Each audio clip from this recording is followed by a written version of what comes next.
too strange for us to work with. So today's title is, for ellipsis day 2, centering at HK. So here's what the new equations are going to look like for the horizontal versus the vertical ellipse. So you can see the only thing that's really changed is in the numerators, we have the quantity x minus h and the quantity y minus k up there. Okay, but you'll notice a squared and b squared are still in the same locations. They switch for the vertical. A is still the largest value. A still goes from center to vertex. C still goes from center to focus. All those things from yesterday's lesson will still hold true, and we'll still account for them when we go to do some sketching. So this is going to be the first example we sketch. So go ahead and copy that down. We'll graph it in just a few moments, but we're going to find some of the critical info that's associated with it first. So looking at this, the first thing I might want to now do today is really focus on what are the coordinates of the center. So the center would have the coordinate 4, 3. And then once I know the center, I can get the values for A and B. Remember, since A is always largest, in this case, A is 3, and the value of B is 2. Here's A squared and here's B squared. And because the larger value A, or A squared in this case, is underneath the y's, we know that the major axis is going to go vertically, up and down. Okay, so this will be stretched further vertically than it is horizontally. All right, from there we might want to find the value of C as well. So if A squared equals B squared plus C squared, we're going to have that 9 equals 4 plus C squared. So if you solve that real quick, you'll get C equals the square root of 5, which is just a little bit bigger than 2. I think it's about like 2.2-ish. And the only reason I ever need that decimal is so I can try and accurately plot the foci in just a moment here. But if you have all of that taken care of, I want you to think that if the center is at 4, 3 in quadrant 1, notice how my values of A and B won't extend outside of quadrant 1 at all. So what I'm going to do is when I draw my set of axes, I'm not going to really give myself a lot of space in any of the other quadrants. So, since if you're using graph paper like I am, you kind of have the power to decide where to put those axes. So in this case, if I go to the right 4 and then up 3, there's my center. And then from there, we're going to go ahead and use the value of A to get to the vertices. So we're going to go up 1, 2, 3, and then down 3. Okay, so it actually just is tangent to the x-axis here. If you go left 2 and right 2, those are the ends of the minor axis. I should probably start labeling these. V, V prime, B and B prime. Okay, so if you go ahead and connect those 4 points in a ovalish ellipse type pattern here, this is what we should get. We definitely need to include the foci, which is why we calculated that value C. So if you go up just a little bit bigger than 2, and then down a little bit more than 2, there's F and F prime. And then we'll eventually talk about these segments here as being the ends of the LR. Okay, so if you're good with the sketch, let's start taking a look at some coordinates, V and B prime. You can very clearly go from here and say, hey, the coordinates are 4, I think that's up 6, and this is at 4, 0, if you want to separate them. However, each of these coordinates is dependent on that center location. What did I do from the center? I went up 3 and I went down 3. So from the y value of 3 of the center, we added and subtracted 3. And this is kind of a nice combined way of writing those two coordinates. It makes your job just go a little bit faster when doing this process. All right, the ends of the minor axis, V and B prime. How did I get there? From the center, 4, 3, I went left 2 and right 2. So from the value 4, we add and subtract 2, but the y value for all these points is consistently at 3. So that stays the same. Okay, how did we get to the foci, F and F prime? We went up and down radical 5. So when you go up and down, that's going to affect the y value. So it's 4, 3 plus or minus the square root of 5. Okay, take a minute, make sure that those really make sense to you. Okay, I really don't want decimals here at all for foci, so try to avoid doing that at all costs. And then for the length of the LR is going to be 2b squared over a. So b squared in this example is 4, and A is 3. So the total length of the LR is going to be 8/3. Okay, so if this segment has a length of 8/3, I have to go to the right half of that and the left half of that from each focus point. Okay, so I'm going to cut this in half eventually and get 4/3, right? Kind of just eliminate that 2 there. But keep in mind that I have to add and subtract that from the x value of the focus. So I'm really going to heavily rely on this coordinate to write the E and E prime points. So from the x value of 4, we're going to add and subtract 4/3. Because if I do that, that will be a total length of 8/3 then, if I go right 4/3 and left 4/3. Okay, notice how the y value for those endpoints are in line with the same y values, 3 plus radical 5 and 3 minus radical 5. Okay, so that part actually will not change at all. It's just taking the x value and saying, hey, from there, you have to add and subtract 4/3 to get the total length 8/3. And I know that this is something that some people will catch on right away. Some people probably need to see a few other examples before they really feel confident. Okay, so stick with me. I promise it will be something that you'll come to understand at some point in the process. And if not, you'll let me know. Okay, number 2. Number 2 is going to look really different than number 1. So get ready for it.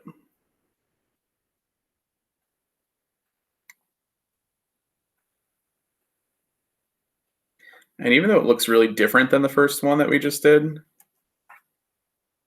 I'll try and convince you that it's a process that I think we're going to be pretty familiar with, because we've done it so far with circles, we've done it so far with parabolas. You know, of course, it would be nice if every ellipse was given to us in this really nice standard form up here in number 1, but sometimes it's given to us in more of a generic form, like this one here. So when it's in general form, your goal is you must complete the square to get this into standard form. Okay. So in order to do that, just like we did with circles, probably more similar to circles than parabolas, is group the x's, group the y's, and then this constant, I'm going to move it to the other side. So I'm going to put 16x squared minus 32x plus 25y squared plus 100y will go together.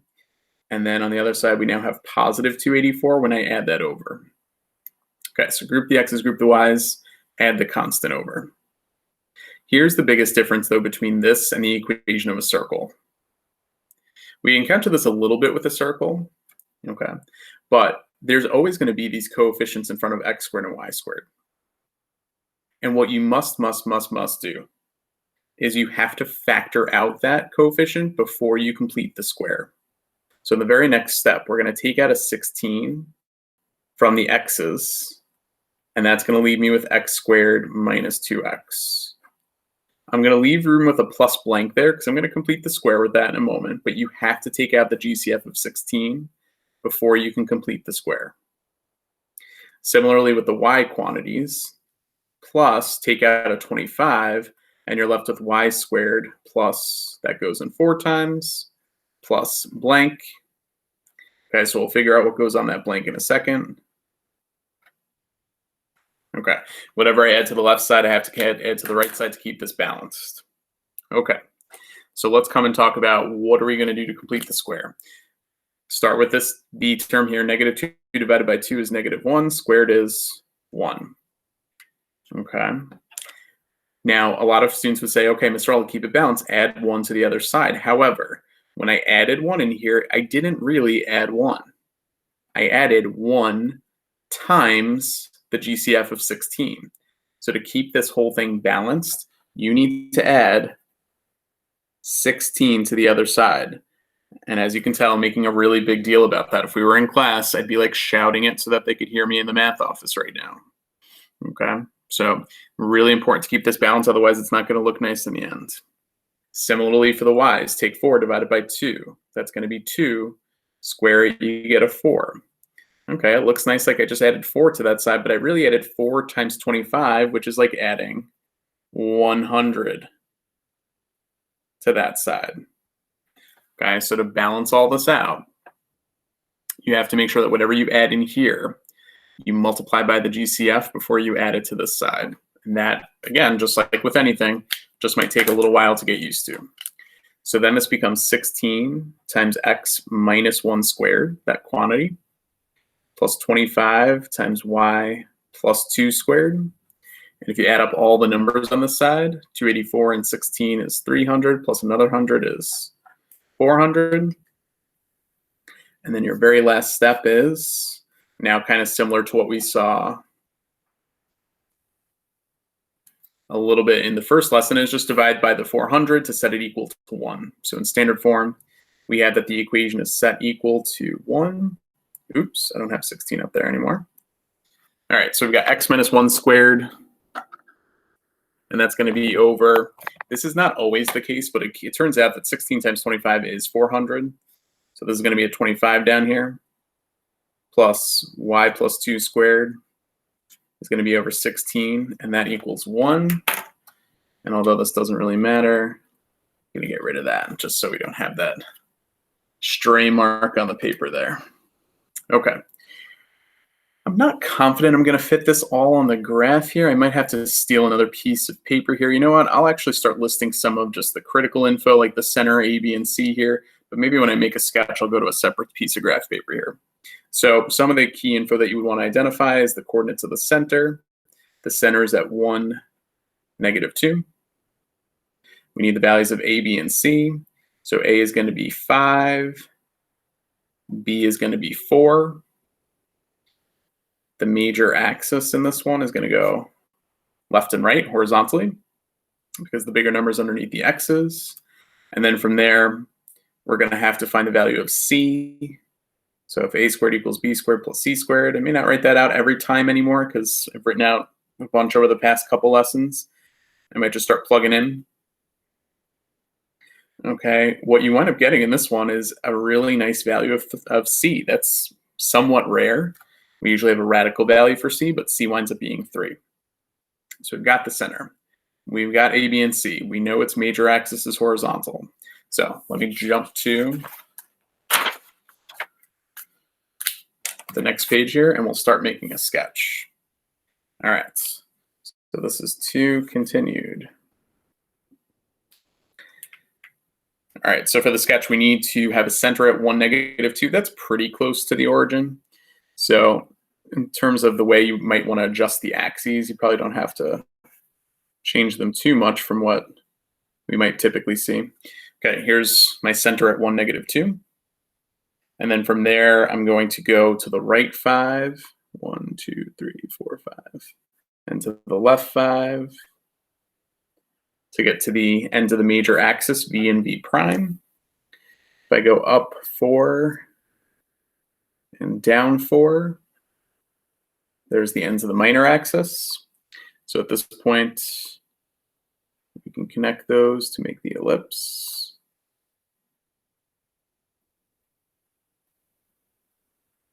Okay. All right, and then I'm going to plot the foci. The foci would be 3 units, 1, 2, 3, on the major axis, right, in the same direction as the vertices. Okay, these segments represent the lengths of the LR. And then maybe off to the side, I'll start listing some of these coordinates here. So how did I get to the vertices? We went left and right, 5 units from the center. So from the value 1, we added and subtracted 5. The y value is -2. To get to the ends of the minor axis, we went up and down 4. So keep the x value at 1, and then -2, you would add and subtract 4. Okay. The foci, f and f prime, those went left and right 3. So that's going to be 1 plus or minus 3, comma, -2. All basing it off the center at 1, -2. All right, the LR has a length of 2b squared over a, so 2 times b squared is 16, over a would be a total length of 32/5. So to get to the ends of the LR, well, first thing I had to do is I had to go left and right to get to the foci, so that's the 1 plus or minus 3. And then from this y value down here at -2, I'm going to add half the LR and subtract half of this LR length to get the total of 32/5. So half of 32/5 is 16/5, and this would represent all 4 of these coordinates if you split up every plus and minus scenario there. Okay, so there it is, number 2 sketched after we did all the work to get it into standard form. And that's really where we're headed in this unit, is to make a complete sketch based on having to get this into standard form. So the last thing we're going to do is let's do one more example where we have to do that same thing. Get the equation in standard form, we'll make a sketch, and that will be it for today.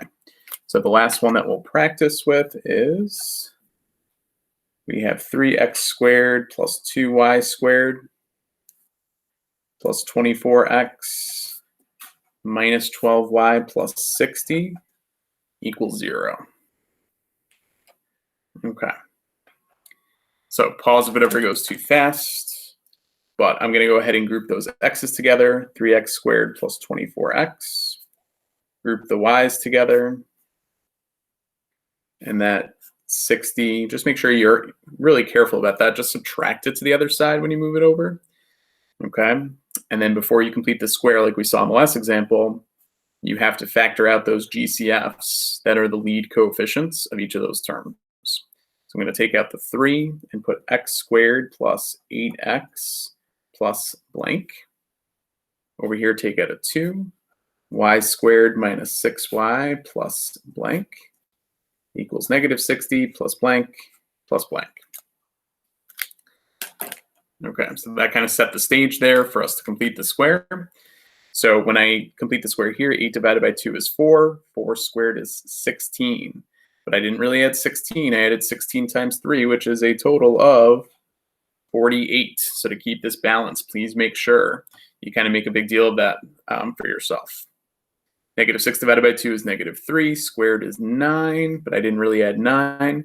9 times 2 is 18. So to keep this balanced, we've got to add 18 to the other side.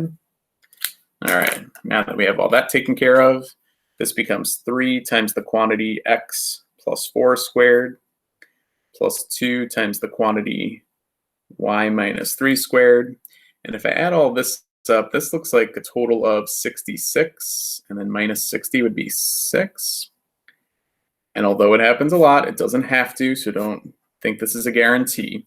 But yeah, 2 times 3 up here multiply to give you 6, which is kind of nice, because then they reduce nicely in this last step to give you x plus 4 squared over 2 plus y minus 3 squared over 3 is equal to 1, right? So just kind of reduce those fractions, and now we have an ellipse in standard form. Okay, so we're never going to operate under that assumption, but here's what I will say. If you divide that number over to set it equal to 1, and the numbers up top don't really go in nicely to the numbers on the bottom, you might have made a mistake. So if you're getting like crazy looking decimals that are not your best friends, then I would definitely recommend going back and checking some of your work. Okay, let's make a quick sketch of this one, and that will be it for today. Centers at negative 4, 3. The value of A has to be biggest, so it's going to be radical 3. Not a huge deal. B is going to be radical 2. And if I do a squared equals b squared plus c squared, we're going to get this equation for that. So you're going to wind up getting that c equals 1 if you solve that, because if c squared equals 1, square root, you get c equals 1. The major axis for this one, since the bigger number is underneath the y's, is it's going to be vertically stretched. Although I don't think we'll really see a huge difference, because radical 3 is about 1.7 and radical 2 is about 1.4. So it's not going to be, it's actually going to look fairly circular in the end, okay, depending on how accurate you are about your scaling. So we need negative 4, 3, which is in quadrant 2.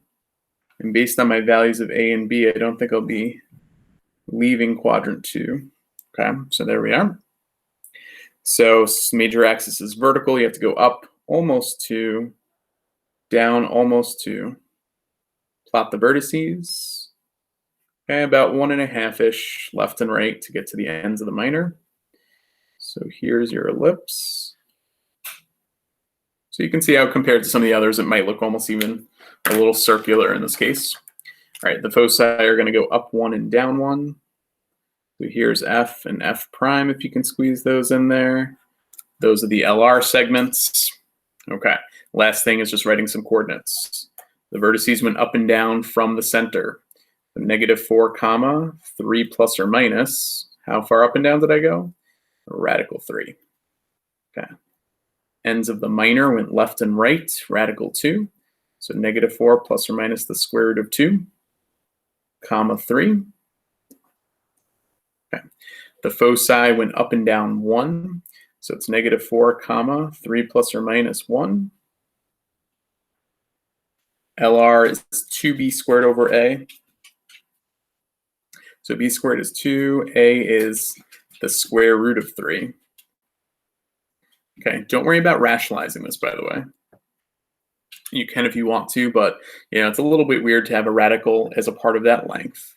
But then to get to the ends of the LR, well, they're in line horizontally with the foci, so this 3 plus or minus 1 part will stay. Or from -4, you have to add and subtract half of this. So what's half of that? That would be plus or minus 2 over radical 3. And then the 3 plus or minus 1 stays. Okay? All right. A lot of stuff thrown at you in these 2 days, so take a few minutes. Make sure you're doing the practice for the homework. I think it really will help you to get the much-needed understanding of how do we get this into standard form, get some practice there. If you have questions as the homework goes on this week, let me know. But otherwise, you guys can check in with me at the end of the week on our Google Meets. All right, thanks, guys. Let me know if you need anything.